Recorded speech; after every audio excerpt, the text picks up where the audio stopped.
Hello everyone, so in this video, I'm going to be showing you how to change your account in Archero 2.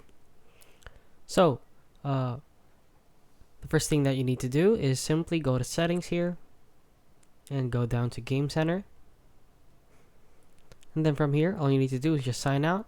And then once you've signed out, you just sign in into another account. And then the next step is just to delete Archero entirely and then reinstall it again.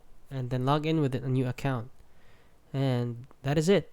But if you don't want to do that, all you can do again is just simply go to your Apple account here and just sign out, and then sign in with the new one, and then reinstall Archero. And then once you open up Archero, it'll be a new account again. And yeah, that is basically it. Once you open up Archero here, this won't show up. You cannot change, since from the new update you cannot change your server or your account anymore.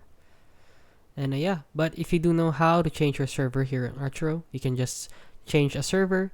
That will basically add another profile to your account, which will inevitably create a new character. And yeah, that is it. That is how you change your account in Archero 2.